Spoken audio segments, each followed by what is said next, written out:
कहो प्रधान जी, गौवा में सबसे अमीर हम ही दिखाई थे तुम्हें। का होएगा भौजाई, काहे तू सबसे अमीर हूँ? हम कहन का तू कहो नहीं, तुम्हारे अखिया को देखा तो खाद नहीं है। मने देखात ना है तो तोरे अखिया से हम चली थे। देख देख 4 साल तुम्हें जीते होएगे प्रधानी, न तू आवास पास करायो, न शौचालय पास करायो, न ठुन्नल लगवायो, और बरखा में रोड खराब हो जाता है। ना कहा तो कि लावार सीसी लगवाई दी। अरे भौजाई, जब बजट उतना ना है तो आरसीसी कहाँ लगवाई थी? अपने घर के गन्ना बेच के लगवाई दियो। दिमाग खराब है तहार।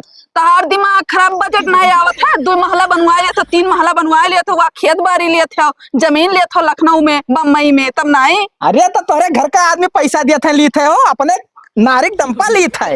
नारिक दम पे ना कि जीतबो तो नहीं तू, ठीक है। काहे न जीतब? काहे न जीतब? तोरे कहे से ना जीतब, एक वोट तू ना दियो। अरे रहा जो प्रधान, ज्यादा बात कहीं हमें ना बताओ, ठीक है। सरकार जितना पैसा दिया था ना, सब खा लिया था, जनता का कोई काम नहीं करत हो तू।